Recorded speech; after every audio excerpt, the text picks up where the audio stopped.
Hello student, welcome to chemistry class.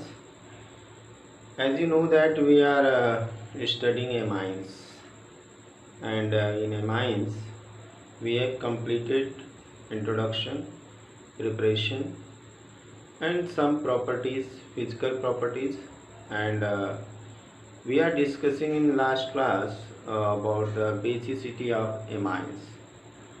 Today we will discuss effect of the substituent on the basicity of aromatic amines. Okay, आज की class से बच्चों हम लोग substituent का क्या इफेक्ट पड़ता है एरोमेटिक एमाइंस के ऊपर, उसको हम देखेंगे। वैसे तो कॉन्सेप्ट हर जगह सेम है, कंपाउंड कुछ भी हो, इलेक्ट्रॉन विथड्रॉइंग ग्रुप क्या करता है और इलेक्ट्रॉन रिलीजिंग ग्रुप क्या करता है, ये सारी जगह पे फिक्स है, कोई अलग से नहीं है। ठीक है, अगर एक जगह हम ध्यान रखें तो सब जगह हो सकता है। अब जब कहने का मतलब ये है कि जैसे सपोज करिए कि ये हमारा एमाइन है, एरोमेटिक एमाइन। अब सब्स्टिट्यूएंट के रूप में हमने यहाँ पे कोई इलेक्ट्रॉन रिलीजिंग ग्रुप लगा दिया, electron releasing group.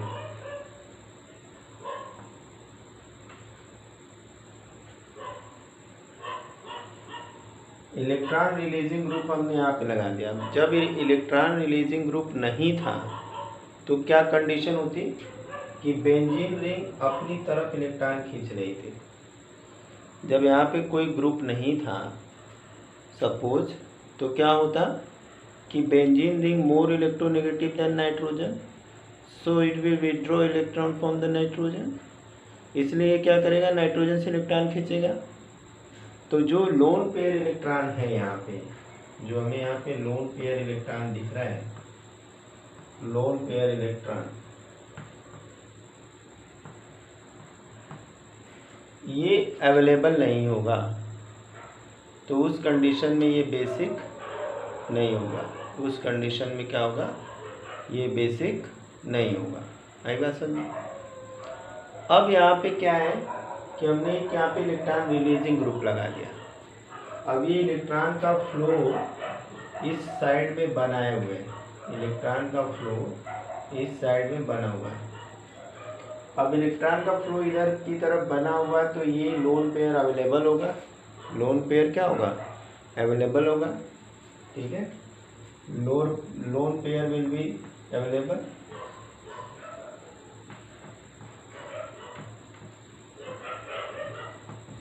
Will be available, available होगा।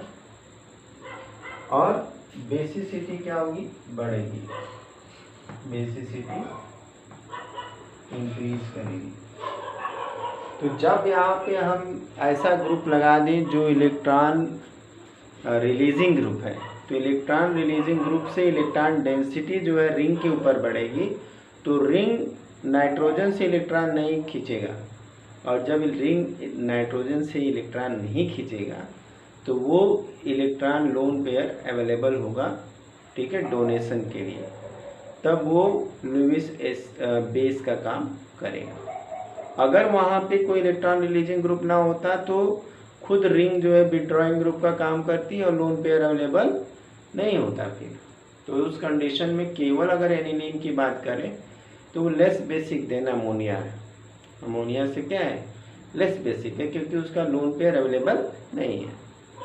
लेकिन अगर हमने इलेक्ट्रॉन रिलीजिंग ग्रुप लगा दिया तो लोन पेयर अवेलेबल हो गया। क्यों अवेलेबल हो गया, क्योंकि रिंग के ऊपर इलेक्ट्रॉन की डेंसिटी बढ़ गई। अब जो रिंग इलेक्ट्रॉन नाइट्रोजन से खींच रहा था उसको खींचने की ज़रूरत नहीं है, और अगर खींचने की ज़रूरत नहीं है तो लोन पेयर अवेलेबल होगा। इस तरह से जो इलेक्ट्रॉन रिलीजिंग ग्रुप अगर हम लगा देते हैं तो बेसिसिटी क्या होती है, बढ़ जाती है। अब इलेक्ट्रॉन रिलीजिंग ग्रुप कौन कौन से होते हैं, तो हमारा इलेक्ट्रॉन रिलीजिंग ग्रुप अगर यहाँ पे देखा जाए तो जैसे OCH3 NH CH3 OH ETC। ठीक है, ये सब इलेक्ट्रॉन रिलीजिंग ग्रुप है और ये क्या करेंगे, बेसिसिटी को बढ़ाएंगे। अब जरा एक एग्जांपल यहाँ पे और ले लेते हैं ऑर्डर वाला। ठीक है, यहाँ पे हमने लिया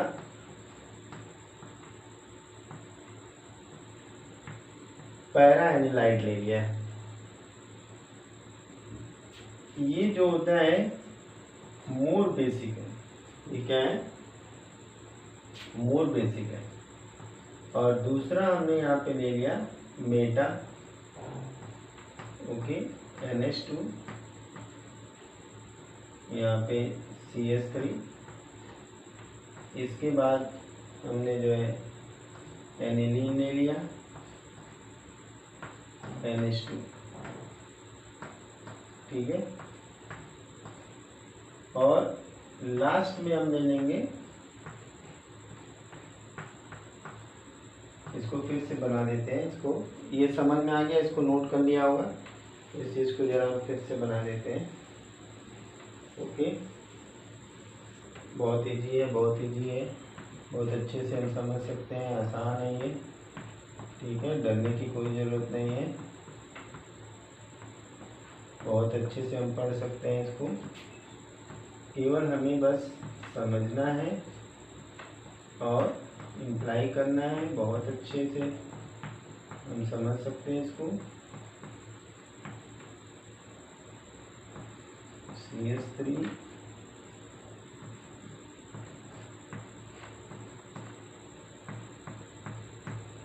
NH2, sorry, then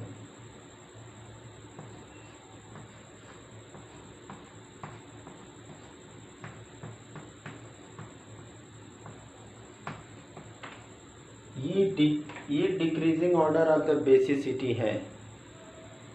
अब यहाँ पे हमें कुछ क्या दिखाई दे रहा है, ये पैरा आइसोमर है, ये मेटा आइसोमर है, यहाँ पे जो है केवल एनिलीन है, यहाँ पे आर्थो आइसोमर है। अब यहाँ पे हम क्या देख रहे हैं कि ये जो हमारा पैरा आइसोमर है, इसकी बेसिसिटी सबसे ज़्यादा है। तो क्वेश्चन यहाँ भी बन सकता है कि why para isomer of aniline is more basic than other isomer, is more basic than other isomer। तो उसके पीछे रीजन क्या है, उसके पीछे रीजन है कि यहाँ पे एक इलेक्ट्रॉनिक इफेक्ट है, जहाँ पे डायरेक्ट इफेक्ट बोल सकते हैं, डायरेक्ट यहाँ पे इलेक्ट्रॉन डेंसिटी बढ़ रही है। ठीक है, और ये लैटिस में फिट हो सकते हैं। ठीक है, तो चूंकि इसके सीध में यहाँ पे लगा हुआ है, कोई स्टेरिक हिंड्रेंस नहीं, कोई प्रॉब्लम नहीं है, इलेक्ट्रॉन की डेंसिटी यहाँ बढ़ रही है, इसलिए यहाँ पे इस पोजीशन के कारण डायरेक्ट इम्पैक्ट पड़ रहा है इसके ऊपर, जिसकी वजह से यहाँ पे एसिडिटी बेसिसिटी बढ़ रही है। अब क्वेश्चन ये भी पूछा जा सकता है कि मेटा पोजीशन क्यों ऐसा कर रहा है, क्योंकि एल्युमिनियम आयन जब बढ़ता है, बन जाता है, क्योंकि ये तो जान लीजिए कि जहाँ अमोनिया का डेरिवेटिव है वहाँ पे अमोनियम आयन या कोई भी क्वार्टनरी साल्ट बन सकता है, कोई दिक्कत नहीं है उसमें। तो अब ये एल्युमिनियम आयन बना सकता है, तो ये एल्युमिनियम आयन मेटा डायरेक्टिंग होता है। तो मेटा डायरेक्टिंग के केस में भी यहाँ पे बेसिसिटी बढ़ेगी, इसका इफेक्ट यहाँ पड़ेगा। लेकिन अब क्वेश्चन ये आएगा कि भैया यहाँ पे अगर ये मेटा पोजीशन पे मोर बेसिक है, आर्थो पोजीशन पे क्यों बेसिक नहीं है, ये तो और पास लगा हुआ है। तो उसके पीछे रीजन है स्टेरिक रीजन। क्या है, स्टेरिक रीजन है। उस स्टेरिक रीजन की वजह से उसकी बेसिसिटी कम हो गई और कोई रीजन नहीं है। तो ये हमारा ऑर्डर हो गया बेसिसिटी का। ठीक है, इसको नोट कर लीजिए फटाफट।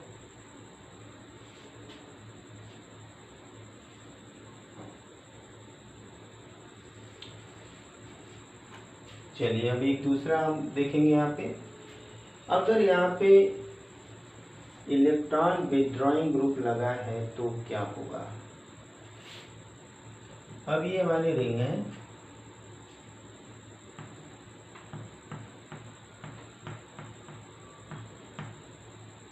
यहाँ पे हमने कोई एक्स लगा लिया जो कि क्या है, इलेक्ट्रॉन विथड्रॉइंग है।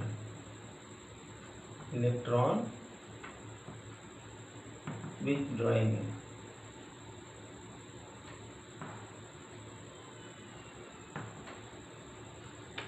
इलेक्ट्रॉन विथड्रॉइंग है। अब ये इलेक्ट्रॉन अपनी ओर विथड्रॉ करेगा तो इलेक्ट्रॉन डेंसिटी क्या होगी, इलेक्ट्रॉन डेंसिटी कम होगी। अब यहाँ पे lone pair electron will be less available,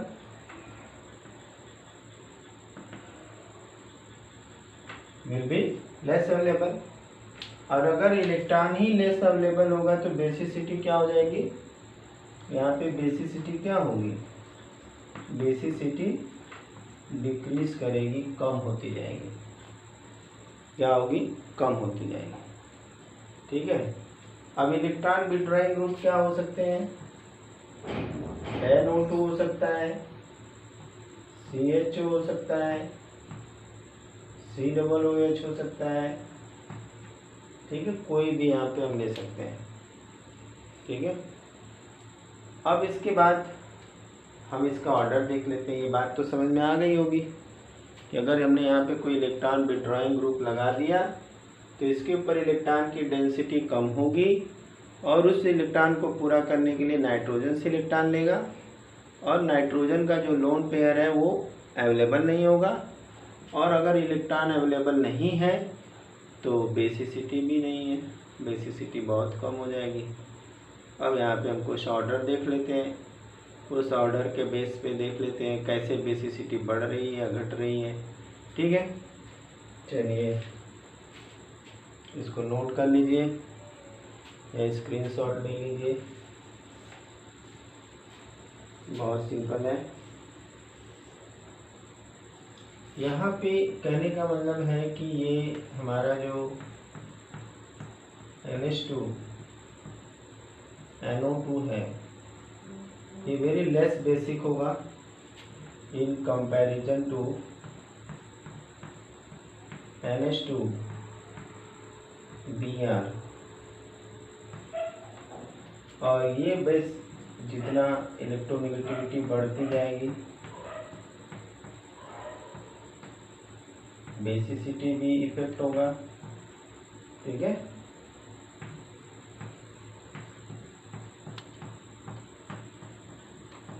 आई बात समझे। इसके बाद हम यहाँ पे कुछ और कंपाउंड ले लेते हैं।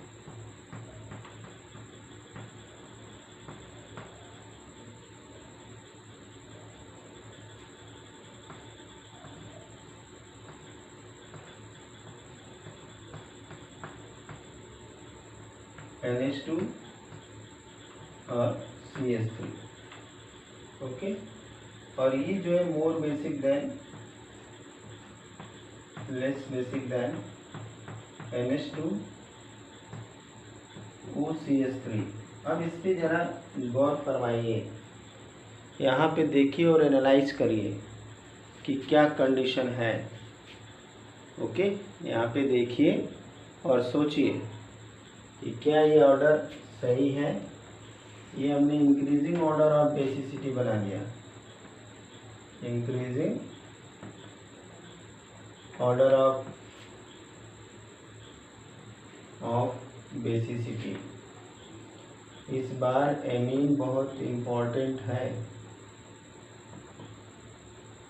बेसिसिटी बहुत ध्यान से पढ़ना होगा। ठीक है, एमीन्स को बहुत ध्यान से पढ़ना होगा क्योंकि ये बहुत इम्पोर्टेंट इस बार है। अब इसको आप लोग एनालाइज करिएगा और हमें कमेंट करिएगा या लिखिएगा या ऑनलाइन क्लास में हमसे डिस्कस करिएगा। ओके, अब हम नेक्स्ट आते हैं केमिकल प्रॉपर्टी पे, रिएक्शंस देखेंगे हम। तो अभी हमने जो ऑर्डर बेसिसिटी का दिया उसको आप लोग देखिएगा, कहीं कोई इसमें प्रॉब्लम होती है, नहीं समझ में आता है तो उसको आप पूछ सकते हैं।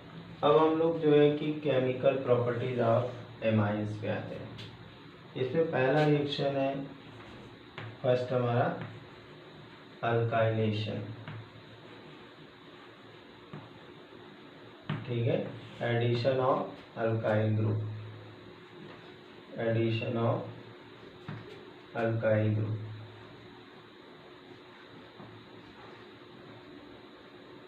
ओके, अब यहाँ पे हम लोग किसी भी एमाइंस का रिएक्शन कराएंगे, किससे, अल्काइल ग्रुप से, एल्किल हैलाइड। सपोज ये हमारा एल्किल हैलाइड है और इसको एमाइंस को हम थोड़ा ऐसे लिख देते हैं ताकि रिएक्शन समझ में आए, ठीक है। इसमें तो कोई दिक्कत नहीं है, ये हैलोजन है हमारा, ठीक। अब यहाँ से क्या हो जाएगा, R N H R dash हो जाएगा। इसको हम फर्दर रिएक्शन करा दें, R X R double dash या सिंगल डैश भी दे सकते हैं। तो यहाँ पे हमारा फिर से एच एक्स बाहर निकल जाएगा, एच एक्स बाहर निकल जाएगा और ये बन जाएगा हमारा R N R dash R dash. Okay, लेकिन अगर फर्दर हम रिएक्शन कराएं तो क्वार्टिलरी साल्ट बन जाएगा।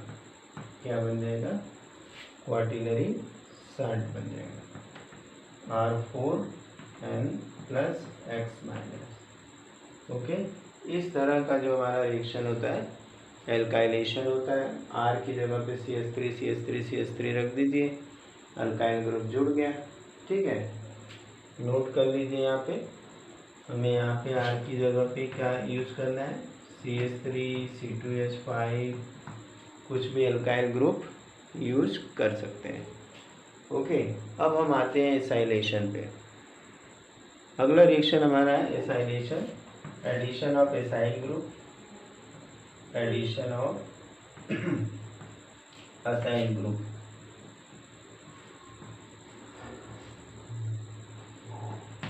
एसाइल ग्रुप क्या होता है, C डबल बॉन्ड O, ये हमारा एसाइल ग्रुप होता है।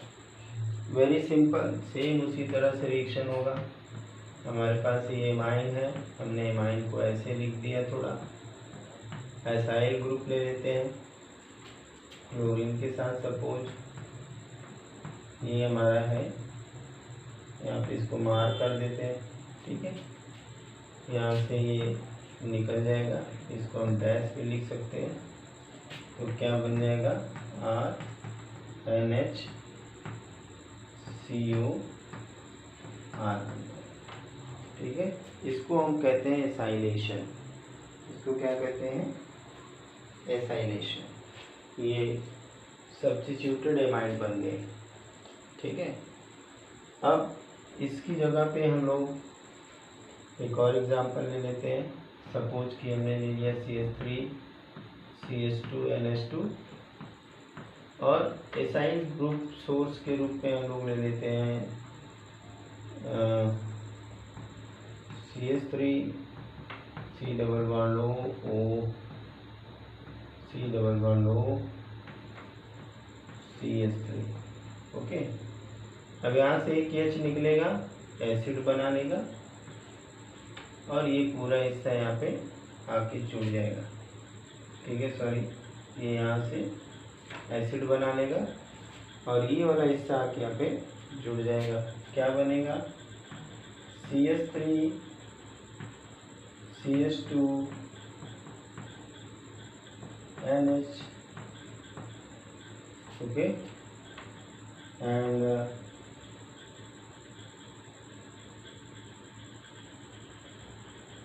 C double bond O CH3 plus CH3COOH।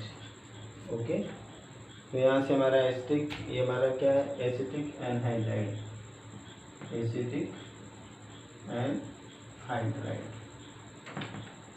ठीक है, इस R की जगह पे तो हम CH3 ले सकते हैं। क्या ले सकते हैं, CH3 ले सकते हैं। यहाँ पे हम लोगों ने क्या किया, एक एनहाइड्राइड के साथ रिएक्शन देख लिया। सेम यहाँ पे भी एसाइलेशन हो रहा है, एसाइल ग्रुप ऐड हो गया और प्लस एक एसिटिक एसिड भी बन गया। तो ये हमारा हो गया एसाइलेशन रिएक्शन। एसाइलेशन रिएक्शन हम बेंजीन के साथ भी देख लेते हैं, नोट कर लीजिए इसको। कहीं किसी को कोई प्रॉब्लम हो तो ऑनलाइन क्लास में डिस्कस कर लीजिए। ठीक है, नेक्स्ट जो हमारी ऑनलाइन क्लास होगी उसमें हम डिस्कस कर सकते हैं। ये हमारा एनिलीन है, NH2, ओके बेटा। और यहाँ पे हम ले लेते हैं एसाइल सोर्स के रूप में एनहाइड्राइड ले लेते हैं। हम यहाँ पे जो है कि एसिड क्लोराइड भी ले सकते हैं, हमें एसाइल ग्रुप चाहिए। ठीक है, ये हमारा एसाइल ग्रुप, ये हिस्सा यहाँ से निकलेगा, इसके H के साथ जाएगा। ठीक है, और यहाँ पे क्या बनेगा, यहाँ बन जाएगा NH C++O CH3, इसको एनालाइड बोलते हैं, acid analyte, acid analyte. Okay, और इसके साथ हमारा बन जाएगा CH3COOH। ओके, तो ये हमारा हो गया एसाइलेशन रिएक्शन। इसको फटाफट नोट कर लीजिए आप लोग। कुछ और रिएक्शन देख लेते हैं फटाफट। अगर हम यहाँ पे एसाइलेशन कराने के लिए एक उल्टा सोर्स भी ले लेते हैं, नहीं तो पता चला कि केवल एसाइल ग्रुप का सोर्स इनके पास सिंपल वाला था। ये हमारे पास Cl है, एसिड क्लोराइड इसको बोलते हैं। ये बेंजोइल क्लोराइड है, बेंजोइल क्लोराइड। ओके, अब इस बेंजोइल क्लोराइड में से एक H और एक Cl निकल जाएगा। ठीक है, -Cl हो जाएगा यहाँ पे, और ये हमारा हो जाएगा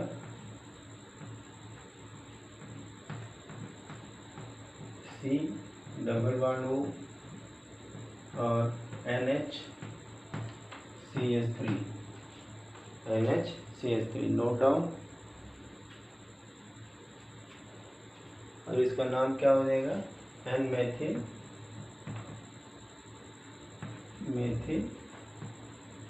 बेंजामाइड।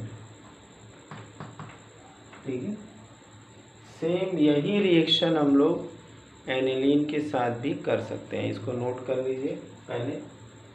ओके, चलिए इसके बाद हम लोग जो है कि यही रिएक्शन एनिलीन के साथ कर लेते हैं। ये हमारी एनिलीन है, NH2, और यहाँ पे हमारा बेंजामाइड है। ठीक है, हमने थोड़ा अपने हिसाब से लिख लिया यहाँ पे, इसको हम ऐसे लिख देते हैं।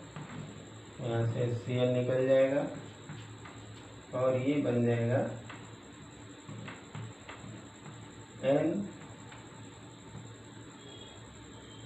NHC++O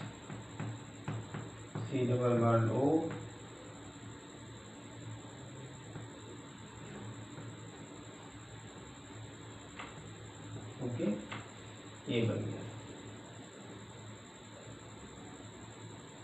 ठीक है, ये क्या बन गया,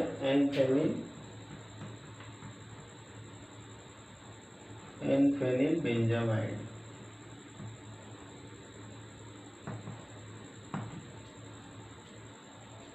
नोट कर लीजिए फटाफट। इसके बाद हम लोग एक मोस्ट इम्पॉर्टेंट रिएक्शन देखेंगे, कार्बिल एमीन रिएक्शन। ओके, क्या देखेंगे, कार्बन रिएक्शन। अब यहाँ पे क्या होगा, हम रिएक्शन विद देख रहे हैं क्लोरोफॉर्म, यानी कि हम जो एल्काइल एमीन हमारा जो है, इस एल्काइल एमीन का रिएक्शन क्लोरोफॉर्म के साथ कराते हैं बेसिक मीडियम में। ओके, तो जब हम बेसिक मीडियम में रिएक्शन कराते हैं तो यहाँ पे हमारा आइसोसाइनाइड बन जाता है, NC आइसोसाइनाइड,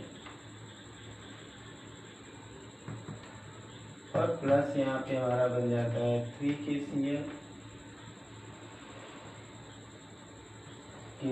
प्लस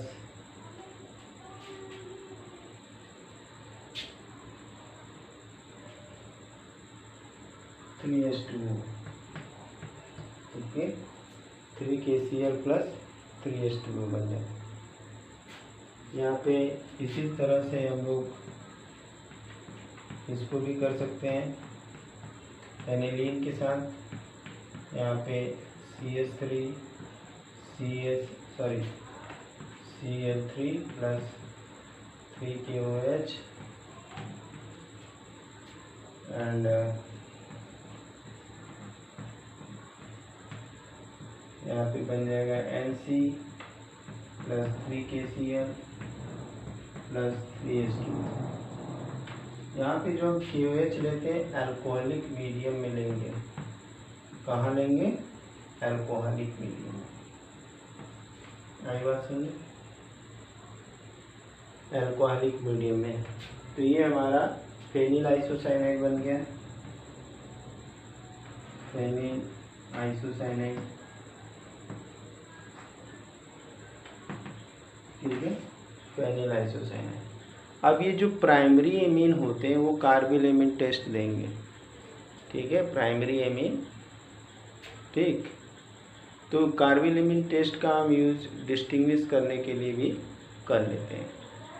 चलिए अब अगला रिएक्शन देखते हैं, रिएक्शन विद नाइट्रस एसिड। अब यहाँ पे reaction with nitrous acid, nitrous acid क्या है, नाइट्रस एसिड है HNO2। ठीक है, इस प्राइमरी जो एमाइंस होते हैं, primary amines give alcohol with nitrous acid। Okay, कैसे देगा, RNH2 प्लस HNO2।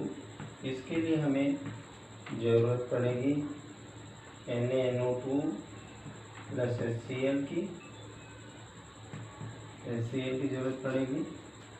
तो यहाँ से हमारा बन जाएगा ROH प्लस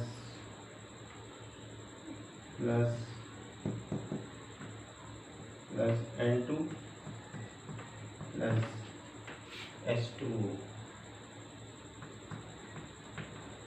ठीक है, ये केवल प्राइमरी एमीन्स जो है अल्कोहल देता है। कौन देता है, प्राइमरी एमीन। लेकिन सेकेंडरी एमीन जो होता है वो नाइट्रोसामीन दे देता है, नाइट्रोसामीन। ओके, जरा रिएक्शन देखते हैं, इसको नोट कर लीजिएगा। Secondary amine amines react with nitrous acid and give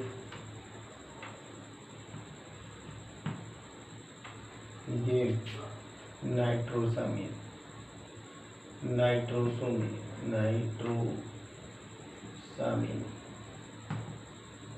okay, it gives nitrosamine। तो रिएक्शन यहाँ पे क्या होगा, रिएक्शन हो जाएगा हमारा ये R2NH plus HNO2।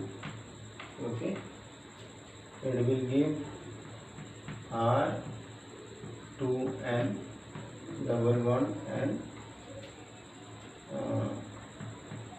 O plus H2O. Okay, this is the reaction. तो आज हम लोगों ने देख लिया प्राइमरी एमीन्स के रिएक्शन देख लिए। यहाँ पे बैलेंसी तो 4 रहेगी, ठीक है। अब इसके बाद इसी तरह से अगर हम टर्सरी एमीन से कराते हैं जब रिएक्शन, टर्सरी एमीन, ये लास्ट रिएक्शन है हमारा, यहाँ पे टर्सरी एमीन से जब रिएक्शन कराते हैं टर्सरी एमाइन, तो अब क्या करेगा, ये साल्ट बना देगा। क्या बनाएगा, साल्ट बना देगा, R3NHNO2, ओके, ये प्लस ये माइनस, इस तरह से। तो इसका यूज हम कर लेते हैं प्राइमरी सेकेंडरी टर्सरी एमीन्स का डिस्टिंग्विश करने के लिए। तो आज के लिए इतना ही, कल फिर मिलेंगे, थोड़े से और बचे हुए हैं। Okay, thank you, have a nice day.